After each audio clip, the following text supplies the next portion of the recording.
Hace unas pocas décadas, renació del abismo del tiempo un pueblo totalmente olvidado que se ha impuesto con sus evidencias y sus misterios, con su estilo y sus dioses, como la más antigua de todas las civilizaciones que el hombre edificó en el continente americano, quizá como la civilización madre del mundo mesoamericano, los olmecas. Hay una larga lista de sitios olmecas en el sur de Veracruz y norte de Tabasco. A esta región, el arqueólogo Ignacio Bernal la ha considerado como la zona metropolitana de los olmecas y con excepción de las montañas volcánicas de los Tuxtlas, cuya altitud es de 600 metros, la región no sobrepasa los 100 metros sobre el nivel del mar.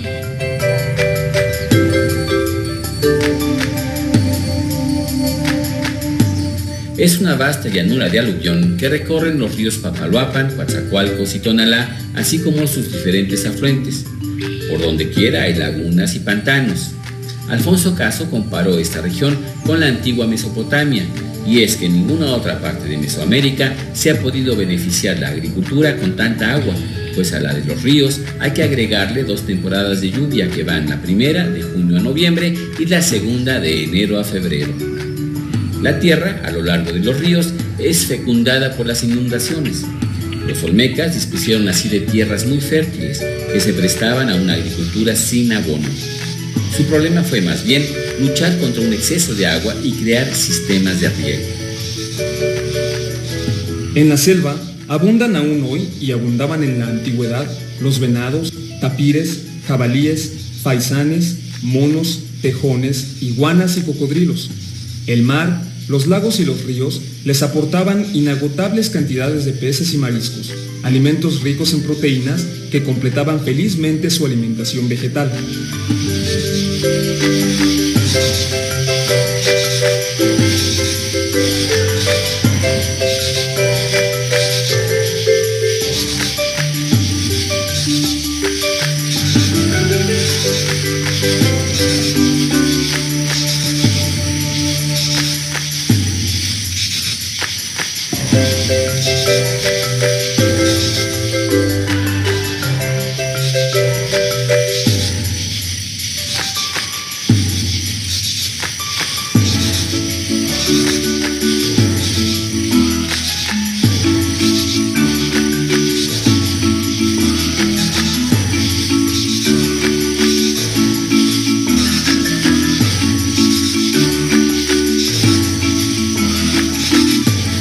La civilización olmeca fue posible gracias a la convergencia de 2 modos de subsistencia, la agricultura del maíz y un complejo de pesca y recolección.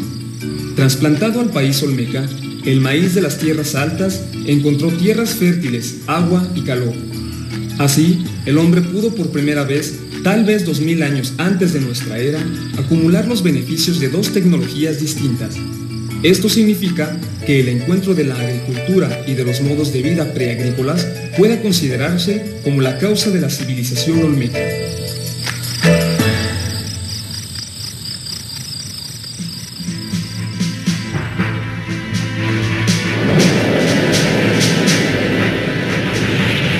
jaguar es el símbolo perfecto de la dualidad. El universo se refleja en su piel. Es noche y día, al mismo tiempo sol y luna. El poder, la fuerza, la muerte detrás de la suavidad y la belleza. Vive en la caverna que nace en el centro de la tierra y es al mismo tiempo el cosmos. En él se toca la vida con la muerte, la oscuridad con la luz. Es la vida que emerge de la cueva o el útero materno. Es el gran poder que se nutre del hombre, el exigidor de sangre y vida.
Tiene la valentía, el arrojo y la fuerza que envidia el guerrero, la astucia que desearía el sacerdote o el político, y la magnífica belleza que soñaría una mujer. Es el animal más poderoso de este lado del mundo. De él nacen los olmecas. El jaguar es su padre y su madre, es su luna y su sol, su religión, su fuerza, su guía y su proyección sideral.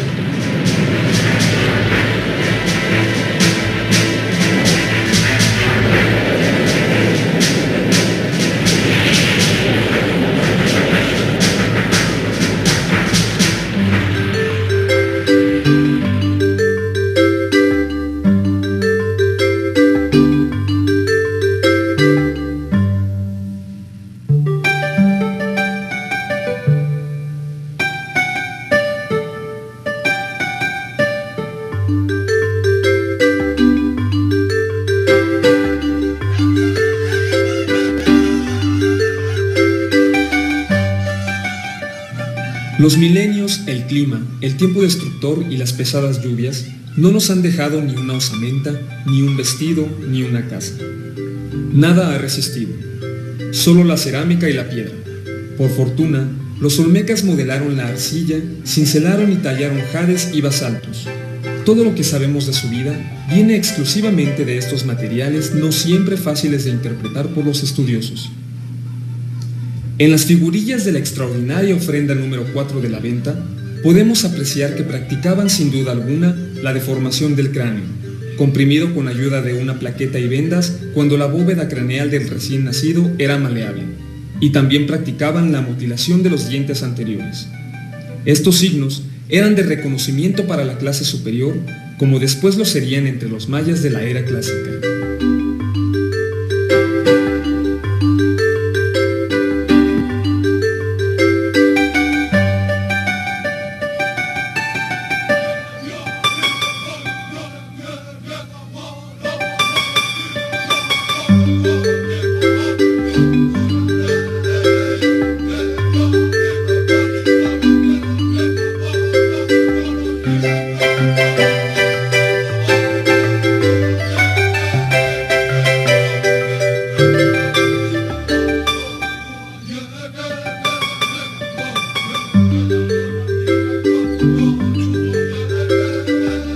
Con este increíble tesoro del arte olmeca, de pronto es fácil verlos reunidos y discutiendo sobre los problemas de su ciudad, que algún día debió haber tenido un nombre importante y mágico y que hoy conocemos como La Venta.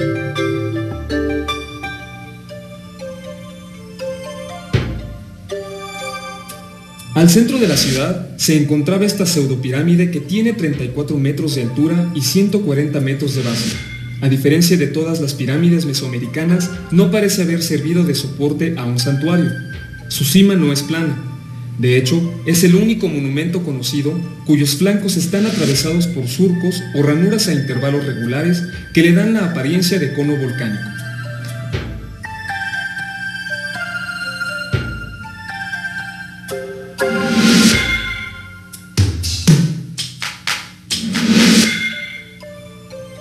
La Venta era un lugar de culto y centro de mando, pero donde solo vivía un número pequeño de personas, una élite religiosa y administrativa o militar.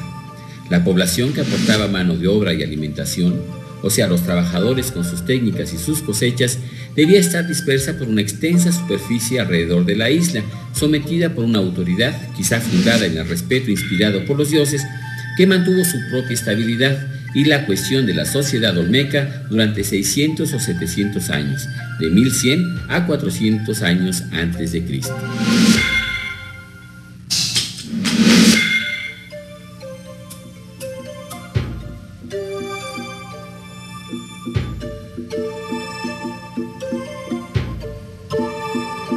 En una primera fase, aproximadamente de 1100 a 1000 antes de nuestra era, los primeros olmecas de La Venta comenzaron a construir la pirámide y a ejecutar el plano general del centro ceremonial.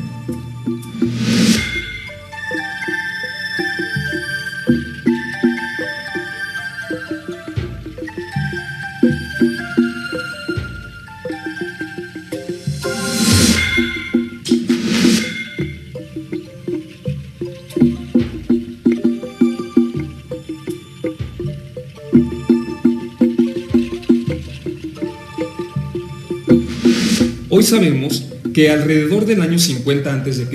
cesó toda la actividad en la venta. Ya no hay construcciones, ya no hay fosas excavadas para recibir las ofrendas de serpentina, ya no hay escondrijos para las figurillas de jade. La élite dirigente ha desaparecido. Fue arrojada, exterminada o simplemente partió al exilio. De cualquier forma, la isla quedó abandonada y el viento se encargó de enterrarla poco a poco. Al paso de los años, no se sabe exactamente cuántos, los monumentos son derribados, las estatuas decapitadas, las estelas atacadas. Los vándalos excavan pozos con la esperanza de descubrir los tesoros de jade. Después también ellos abandonan la isla, cuya paz no vuelve a ser perturbada hasta nuestra época. Primero por algunos campesinos en busca de tierras, después por arqueólogos y finalmente por los petroleros. En 1862, un viajero de nombre José María Melgar y Serrano se enteró de que habían descubierto en un lugar llamado Hueyapan un enorme monolito esculpido en forma de cabeza humana y quedó asombrado por su apariencia negroide. Esta fue la primera noticia moderna de la cultura olmeca.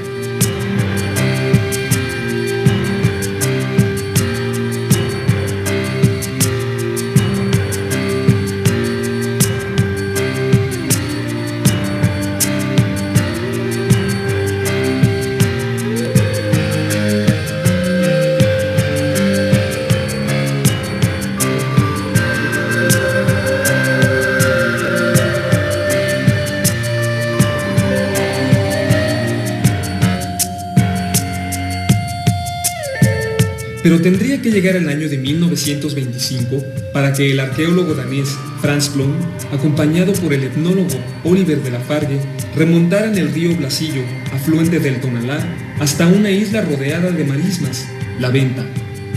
En una sola jornada, pues los dos investigadores pasaron en La Venta solo una decena de horas, Blom y su colega ubicaron en el mapa al sitio más importante de la civilización olmeca, pero no lo sospecharon. Ciertamente quedaron impresionados por las dimensiones de los monolitos y el monumento piramidal, pero no se dieron cuenta que tenían frente a ellos un conjunto marcado por un estilo hasta entonces desconocido y profundamente original. Sus observaciones se resumen en esta frase: La Venta es un lugar enigmático. Habrá que trabajar mucho para precisar el lugar de esta ciudad antigua en la sucesión de las civilizaciones.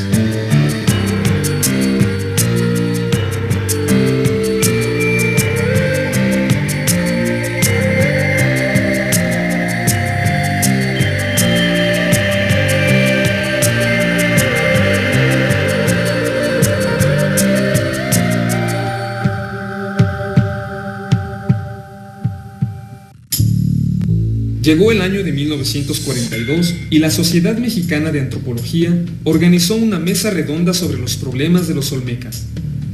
Se trataba de poner al día los conocimientos que por entonces se tenían de esa nueva cultura, sobre todo porque los arqueólogos norteamericanos pensaban que la cultura de los olmecas debía ubicarse en el periodo clásico, mientras que para los mexicanos era mucho más antigua.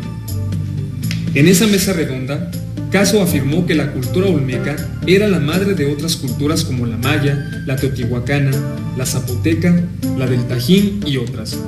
Kirchhoff apuntó que algunos rasgos de los olmecas eran de gran antigüedad, entre ellos la nariguera, la barba, el tatuaje, etc., los cuales aparecían ya en los restos arqueológicos más antiguos de la tierra del Olmeca. Jiménez Moreno propuso nombres como paleolmeca, preolmeca, etc., pero ninguno tuvo aceptación, ya que el término olmeca había echado raíces.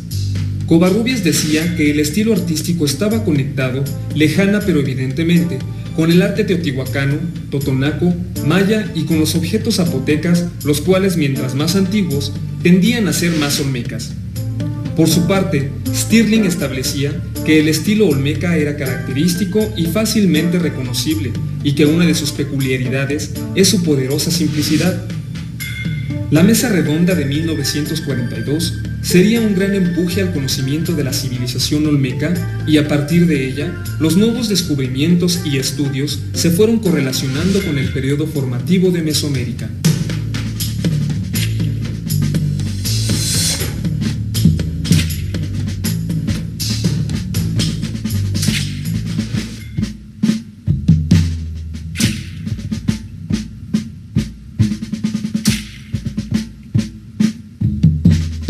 Cuando se reconoció a los olmecas, la venta quedó como el centro ceremonial, gubernamental y comercial de una población lo bastante numerosa y organizada para ejecutar trabajos gigantescos. Pero fue hasta 1955 cuando pudieron recogerse en la ciudad especímenes de madera carbonizada. Sometidos al tratamiento de carbono 14 en los laboratorios de la Universidad de Michigan, estas muestras revelaron fechas escalonadas entre 1154 y 604 antes de nuestra era, y así se demostró que los primeros olmecas se instalaron en la isla de la Venta hace más de 3000 años.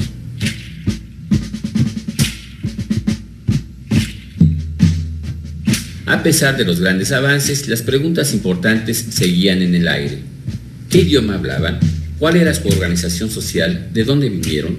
Las cabezas colosales, aun con los labios cerrados, nos dicen muchas cosas. En principio nos hablan de que los olmecas eran unos artistas magistrales, al grado de hacer estos retratos que podrían ser de patriarcas, sacerdotes o atletas vencedores. También nos dicen del esfuerzo que tuvieron que hacer sus creadores para traerlas hasta aquí.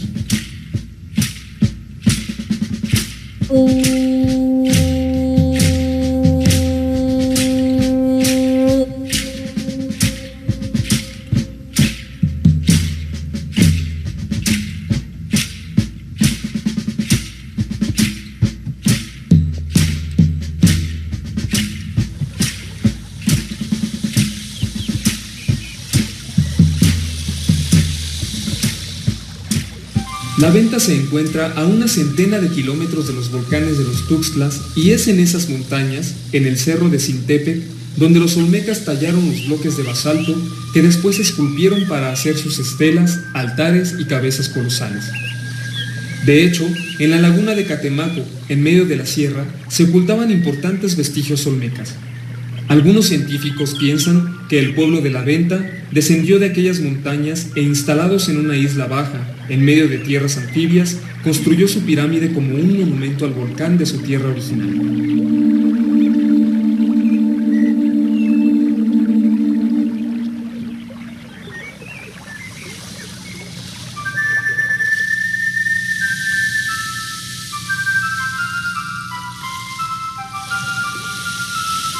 Buenos navegantes debieron haber sido los olmecas.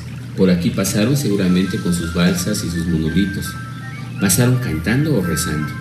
Quizá nunca lo sabremos, pero seguramente fueron momentos de gran solemnidad y esfuerzo.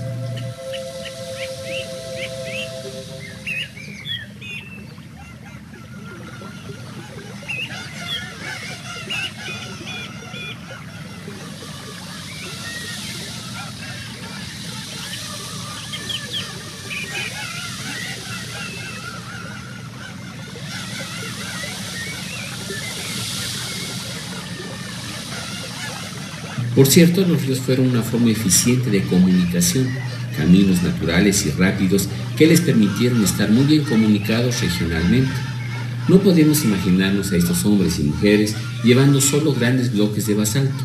Seguramente por los ríos se transportaba una gran cantidad de mercancías. Las familias, los trabajadores y los grandes señores iban de una ciudad a otra. En fin, la gente se movía por el agua, eran sus caminos, carreteras y autopistas.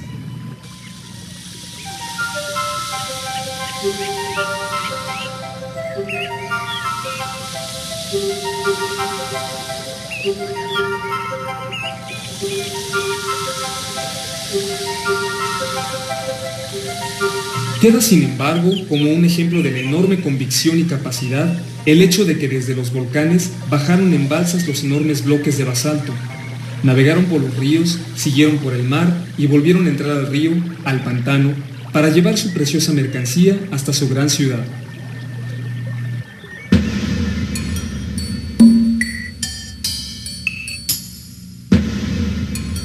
Lo que hoy sabemos de la civilización olmeca demuestra que, como todas las que le siguieron en Mesoamérica, este pueblo se vio animado por una intensa religiosidad que se traducía en el arte, reflejo de las creencias de los mitos y del ceremonial.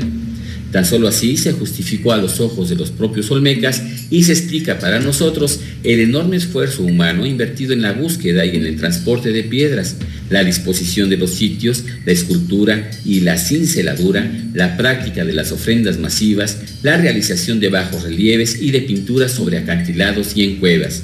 Este pueblo vivió sus mitos y proyectó su imagen sobre la piedra.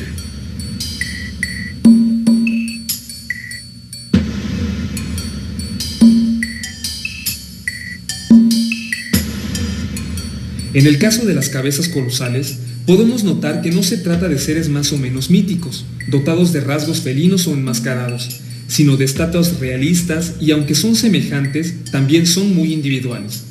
Son rostros anchos de mejillas llenas, tienen una protuberancia carnosa al arranque de la nariz y ojos almendrados. La nariz es maciza, los labios carnosos, la boca arqueada con las comisuras de los labios estiradas hacia abajo. Están protegidos con un casco que a menudo se ha comparado con el que usan los jugadores de fútbol americano. Las proporciones generales son idénticas y es muy probable que las dimensiones del casco, del rostro y de los diferentes rasgos correspondan a un canon único. Pero cuando se examinan más de cerca, se notan diferencias. Unas tienen más grande la mandíbula inferior, otra está sonriendo. Los cascos y los aretes son diferentes de una cabeza a otra. Lo que es innegable es que se trata de retratos de personajes poderosos y venerados, al grado de que su pueblo hizo impresionantes sacrificios para perpetuar su imagen.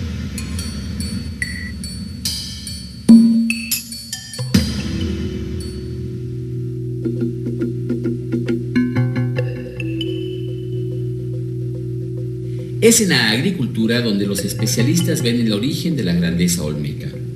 Efectivamente, al poder tener 2 y a veces hasta 3 cosechas anuales, la producción de alimentos no debió ser un problema para ellos. Si fueron buenos como escultores, debieron haber sido grandes agricultores y es muy posible que desarrollaran mejores variedades de maíz. De hecho, sus técnicas agrícolas fueron después utilizadas por todos los mesoamericanos.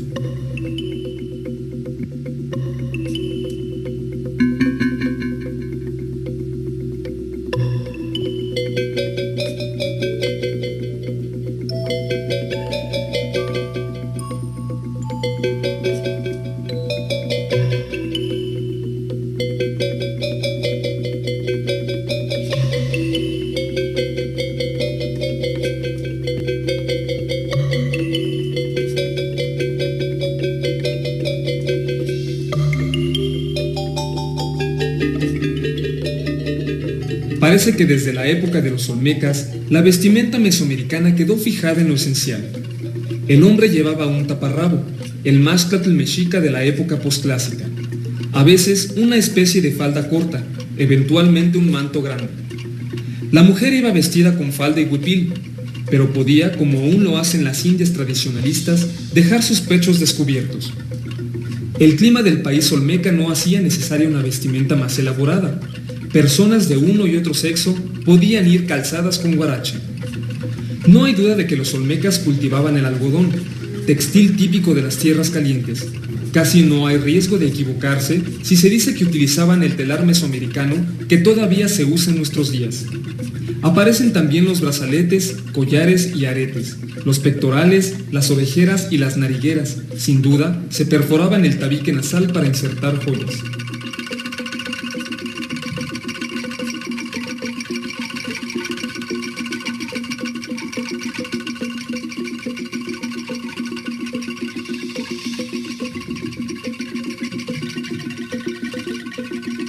Este es otro de los más famosos monumentos de la venta. Se le conoce como la abuelita, aunque a ciencia cierta no se ha logrado saber si es anciano, anciana, niño, niña, hombre o mujer. Lo que sí es una obra de arte muy singular que hace volar a la imaginación.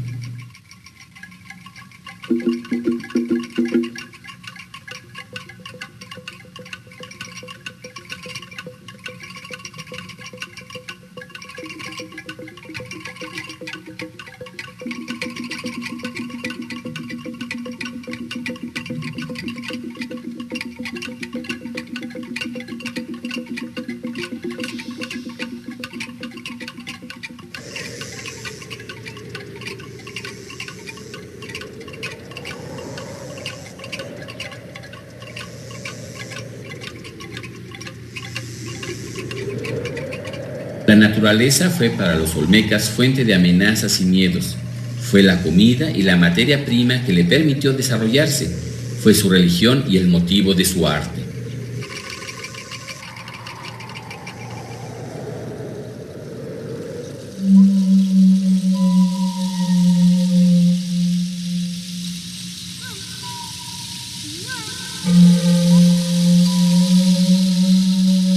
En esta bellísima escultura, el artista olmeca muestra no solo su maestría en el manejo de sus herramientas, sino también un profundo esfuerzo de observación. Las proporciones del delfín son perfectas y las características de su anatomía inobjetables. Todo en el marco de un equilibrio y un estilo único.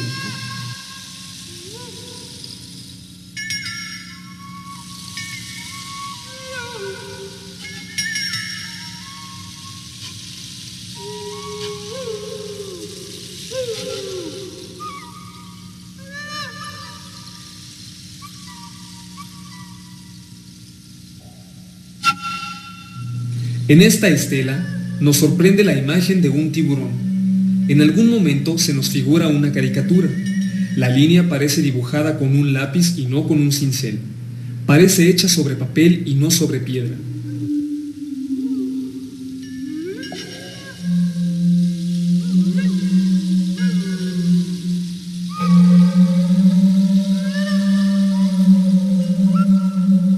Hay también un personaje barbado. La barba podría ser postiza, rasgo que aparecerá frecuentemente en otros trabajos olmecas. Seguramente el tiburón tiene que ver con él, tal vez con su nombre, con su pueblo, su cargo. En fin, otra vez el hombre ligado a la naturaleza.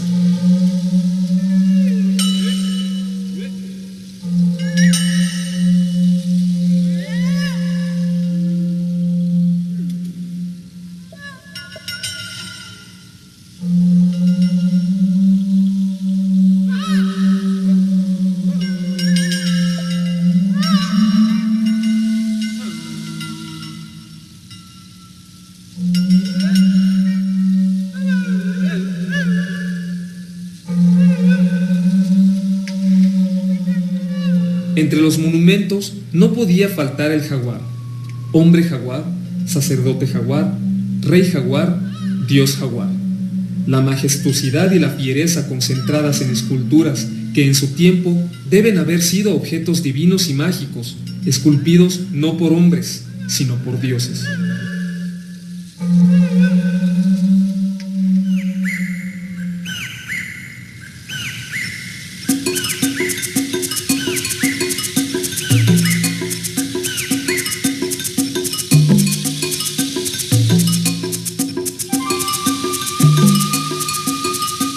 El pueblo del jaguar o la sociedad olmeca, tal como podemos imaginárnosla ahora, gracias a los escasos indicios que tenemos, debió ser jerarquizada y autoritaria. Tenía sometida a una población esencialmente rural que pagaba tributo y aportaba su trabajo, que se puede ver en la impresionante obra pública.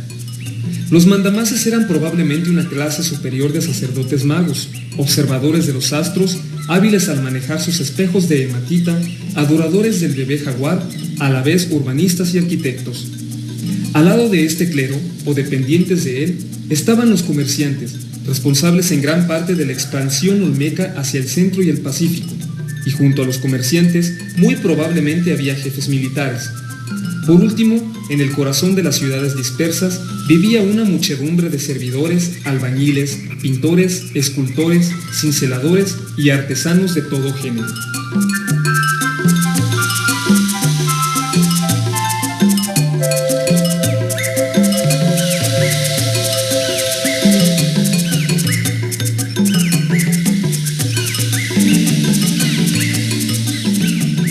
Una de las obras más peculiares de los olmecas son los altares, y se les dice altares aunque no hay ninguna indicación de que se hubieran celebrado ritos en la superficie superior de estos monolitos.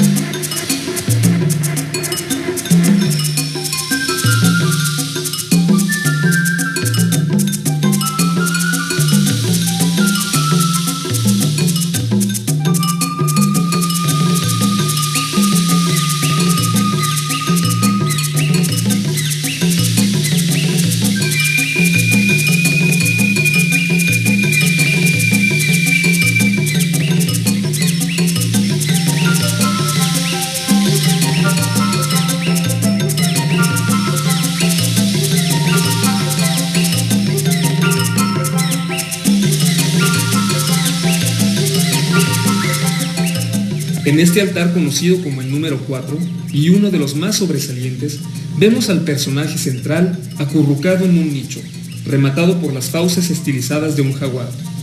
Tiene en las manos una cuerda atada al puño de otro personaje, representado en bajo relieve en el costado derecho del monumento.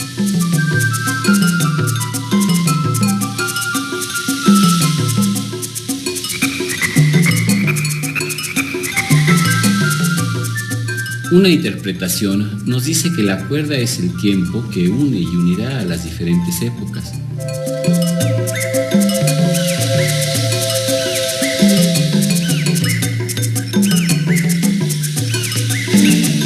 Esa idea del tiempo es fascinante, porque cuando vemos a los niños de la región, podemos adivinar en ellos algunos de los rasgos de sus antepasados. Carne y piedra de pronto son parientes. La vida y la memoria a veces son lo mismo, o por lo menos así lo vemos algunos. Lo cierto es que con esta imagen recordamos otra de las características esenciales del pensamiento olmeca, su veneración por la idea de los niños, de los que todavía no pueden caminar, de los que andan en brazos, esos que están indefensos y que al mismo tiempo son porque serán adultos, son porque serán los sacerdotes o los escultores, son porque serán los padres y los guerreros.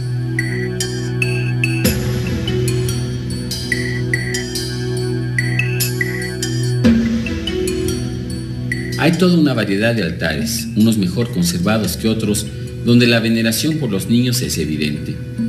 De lo que es al mismo tiempo una caverna, la boca rugiente del jaguar y el útero materno, parece salir un sacerdote que lleva en brazos un niño pequeño, el pequeño y gran Dios, el indefenso futuro que necesita ser cuidado. ¿Cómo nos gustaría saber más de las ideas de estos hombres tan originales? Los podemos imaginar como agricultores, como artistas, pero qué complicado es tratar de imaginarse cómo pensaban. Dentro de ese pensamiento, el concepto de la infancia es tal vez el que más inexpugnable nos parece. ¿Será que efectivamente valoraban en extremo al futuro? ¿Será que había en ellos un sentimiento de compasión por el desvalido? Puede ser que hubiera una leyenda en la que su fundador hubiera sido un niño. El concepto da para mucho, y tal vez sea una idea que hoy debamos recuperar en la dimensión de un futuro mejor.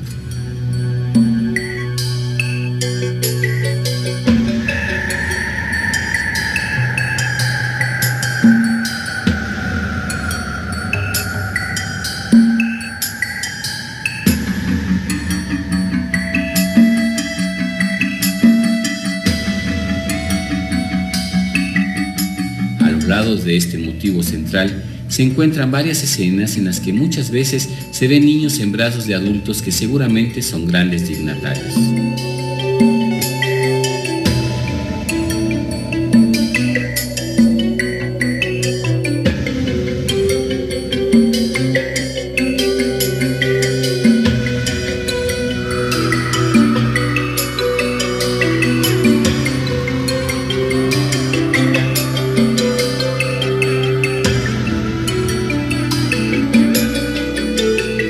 Es indiscutible que una autoridad muy fuerte y profundamente aceptada fue necesaria para obtener del pueblo los esfuerzos gigantescos que suponen el transporte de los monolitos, la construcción de los centros ceremoniales, la edificación de una pirámide o la construcción de un sistema de canales subterráneos.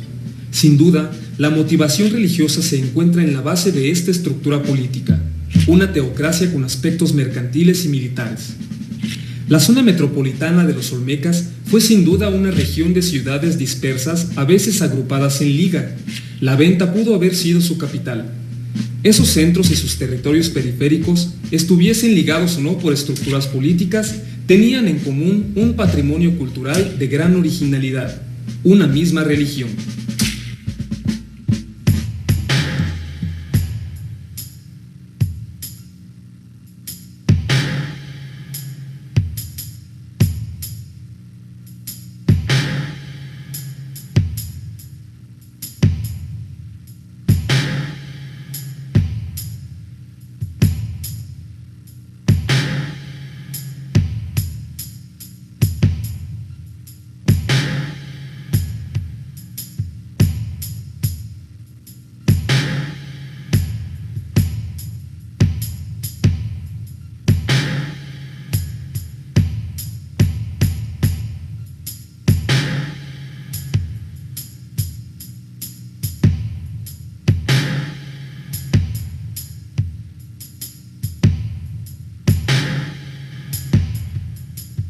Ningún pueblo del mundo civilizado de Mesoamérica alcanzó tal nivel en el tratamiento de las piedras duras. Pero ¿de dónde sacaron las jadeitas, nefritas y serpentinas que supieron moldear como un arte incomparable? Fueron los olmecas los primeros en colocar a las jadeitas en la cumbre de valores, lo que se ha perpetuado en toda Mesoamérica, desde los mayas hasta los mexicas. De hecho, los españoles se asombraron al comprobar que un chalchihuitl, piedra verde, tenía a los ojos de los mexicanos mucho más valor que una joya de oro. En la región de los olmecas no había piedra, por lo tanto, hemos de imaginar que la búsqueda de esas piedras a las cuales atribuían valor supremo llevó a los olmecas a emprender expediciones y aún a crear colonias a grandes distancias de su centro principal en dos direcciones, hacia el oeste y el norte a través del altiplano central, buscando serpentinas en Puebla y jades en Guerrero, y otra hacia el sur y el este a través de Oaxaca y el istmo de Tehuantepec, a lo largo de las costas de Chiapas y de Guatemala hasta El Salvador y Costa Rica. El móvil, pues, de la expansión olmeca fue la búsqueda de piedras raras, que supieron trabajar con un arte incomparable, probablemente no igualado y en todo caso nunca superado en América.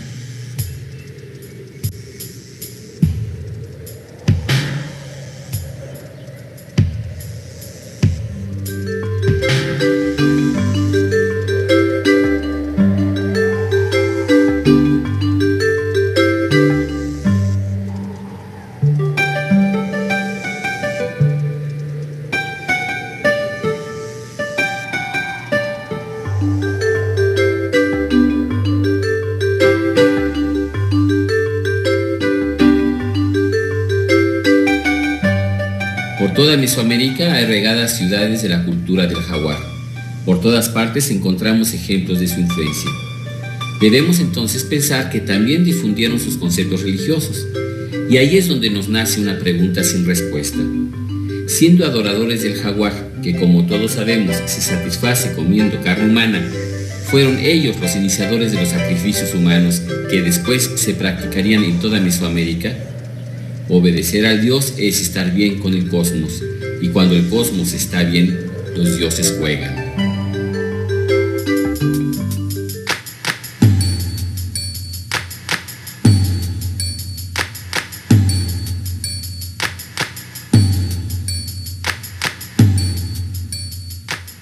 No es difícil de imaginar que los pueblos autóctonos de México, contemporáneos del arte olmeca, se enteraran maravillados y también temerosos de lo que surgía en la selva de la costa. A los ojos de los simples cultivadores de maíz, aquellos hombres extraños que construían monumentos, que tallaban piedras, que celebraban ritos hasta entonces desconocidos en torno a un dios con rasgos de jaguar, debían parecer semidivinos, magos, a la vez admirables y temibles.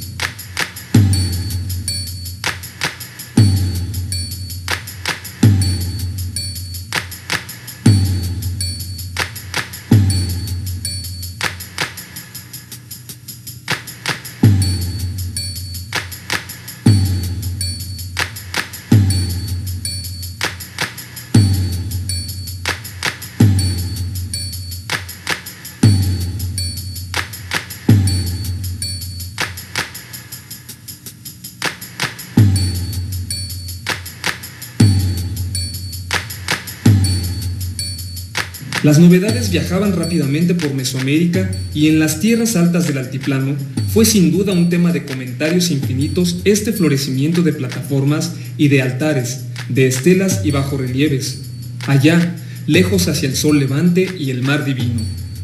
Así, pudo haber sido que cuando los olmecas aparecieron, subiendo en caravanas a las tierras frías, probablemente no tuvieron dificultad en obtener libre paso, y aún en instalarse en grupos pequeños, ya que seguramente su prestigio era más fuerte que sus armas.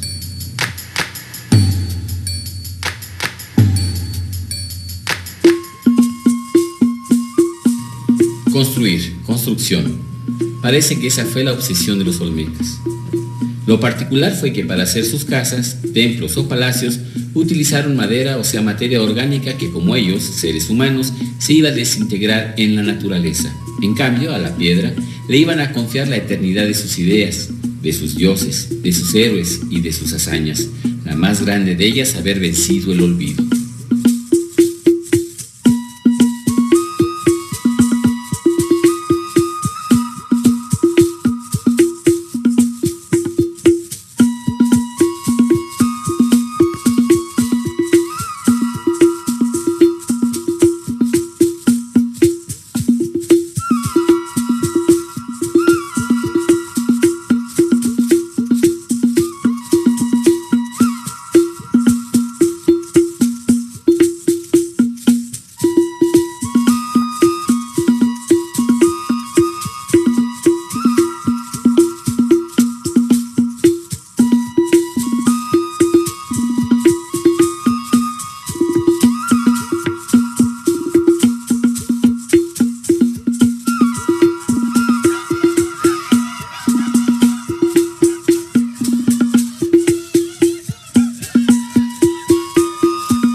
Si uno quisiera conocer el temperamento de las personas por su obra, en el caso de los olmecas tendríamos que poder hablar con estas piedras que viven y que nos hablan de un temperamento fuerte y orgulloso, de un carácter sabio, tesonero, decidido a domesticar a la naturaleza para hacerla su aliada. Nos hablan también las piedras de un pueblo lleno de magia, hacedores de ritos, inventores de símbolos. Si fueron guerreros, fueron grandes guerreros. Si fueron sacerdotes, fueron grandes. Fue un pueblo grande y orgulloso que buscó la eternidad.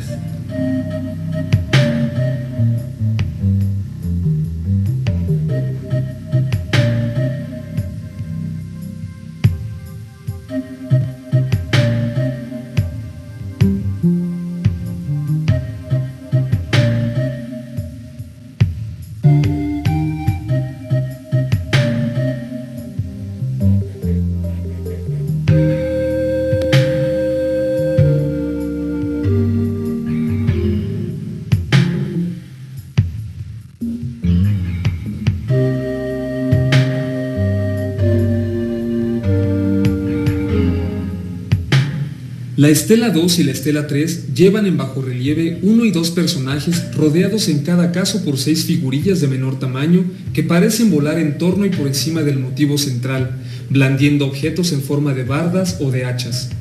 Estos seres voladores son divinidades menores o algo así como pequeños demonios que hoy se llaman chaneques, enanos temibles que rondan por los bosques tropicales.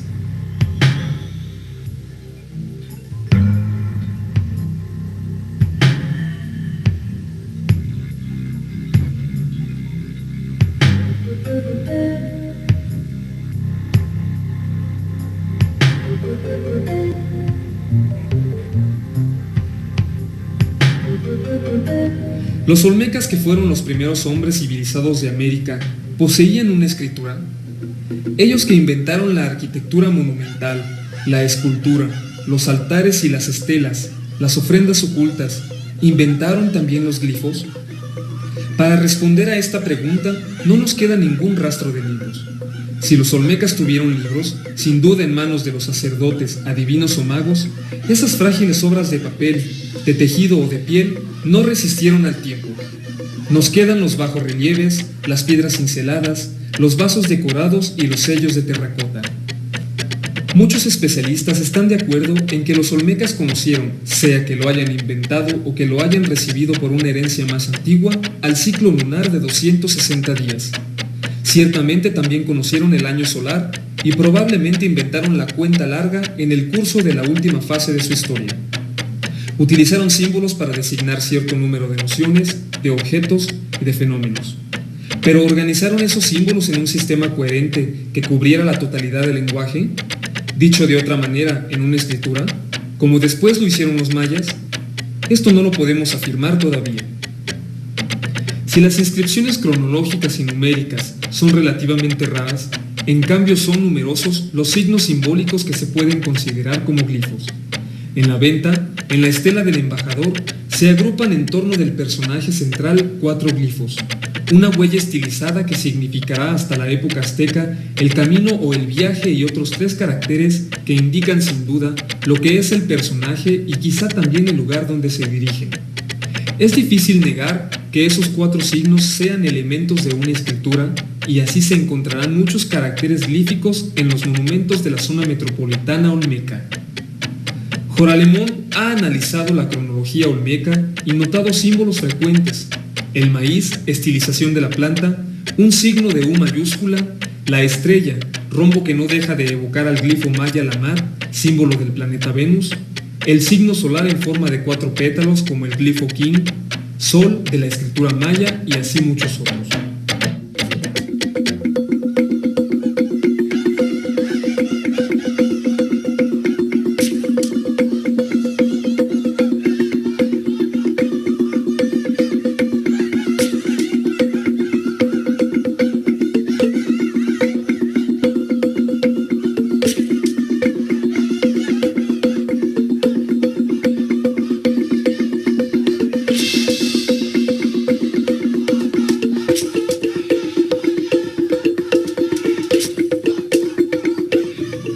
La historia de la humanidad nos ha enseñado que ninguna sociedad está al margen de las opiniones diferentes.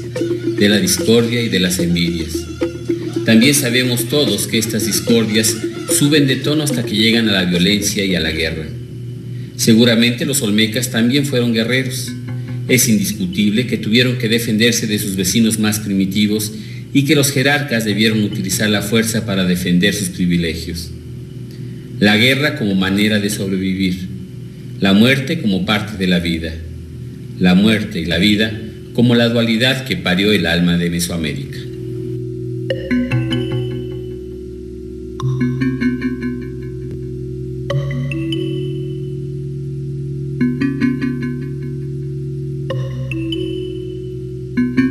Uno de los trabajos más extraordinarios de los olmecas es la utilización de miles de toneladas de arcillas coloreadas, rosadas, rojas, amarillas y de arenas de distintos colores para construir basamentos y distinguir los distintos niveles. Esta técnica muy original fue utilizada para realizar las llamadas ofrendas masivas, que son fosas de aproximadamente 8 metros de profundidad, 17 de ancho y 20 de largo. En estas 3 fosas se han descubierto unos enormes mosaicos formados por 485 bloques de serpentina que cubren una superficie de 5 metros por 7 y que representan la máscara estilizada de un jaguar con la cabeza coronada por 4 ornamentos en forma de rombo.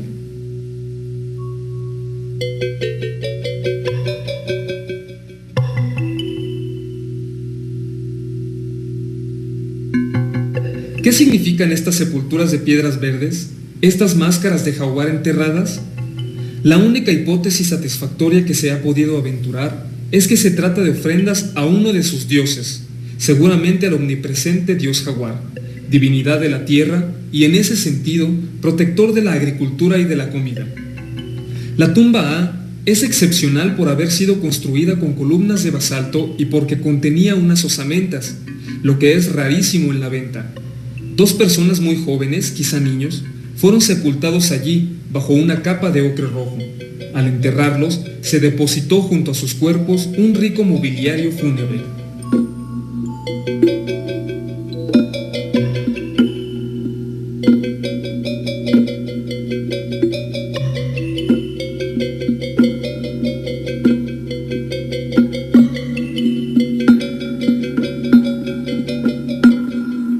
La que se arrastra silenciosa, la que mata con su veneno, siempre fascinó al pensamiento prehispánico. Los olmecas pudieron haber sido los primeros en manejar este símbolo.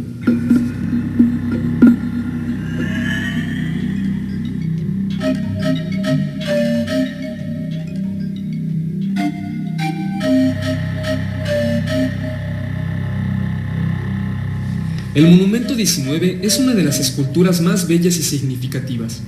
Irónicamente fue descubierto por accidente en 1944 o 45 por los trabajadores de Pemex que estaban construyendo una pista de aterrizaje.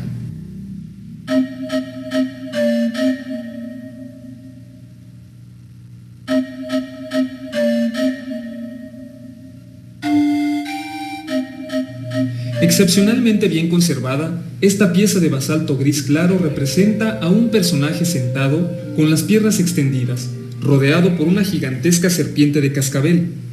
Su cabeza está encuadrada por lo que parecen ser las fauces de un jaguar.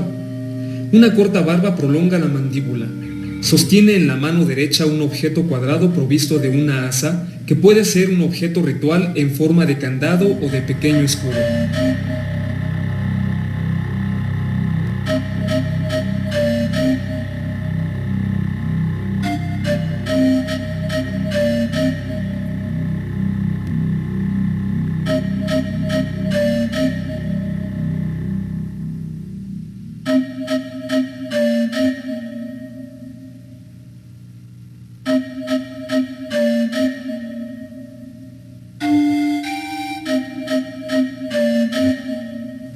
La serpiente domina con majestad toda la escena. Su cola tiene el cascabel. Su cabeza anuncia todas las innumerables serpientes del arte precolombino con sus fauces abiertas, su ojo rematado por una protuberancia alargada semejante a una cresta.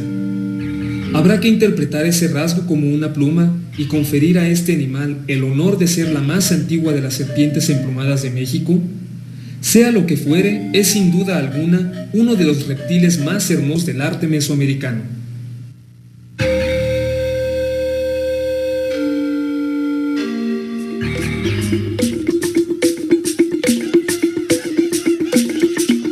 Tal vez habrá descubrimientos que no se puedan sospechar y que obligarán a los arqueólogos a modificar profundamente las concepciones hoy admitidas. Lo que es seguro es que los olmecas, un pueblo todavía ayer desconocido, fue el creador de una gran civilización rica en invenciones originales, que marcaron a toda esta parte del mundo durante los 3000 años siguientes a su aparición. Por ellos empieza el suntuoso desarrollo que de siglo en siglo y hasta la erupción de los europeos animó las ciudades de la antigüedad mexicana. La herencia olmeca se perpetuó hasta la caída de Tenochtitlan en el espíritu y en el arte de los mesoamericanos y aún sobrevive en los mexicanos, cuyo presente está impregnado de pasado.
La conmovedora continuidad del México indígena a través de los trastornos a menudo sangrientos de su historia y la huella indeleble que su naturaleza profunda conserva a pesar de los cambios de la era moderna, dan todo su valor a la investigación que efectúan los arqueólogos para remontarse hasta las fuentes más antiguas de la civilización mesoamericana.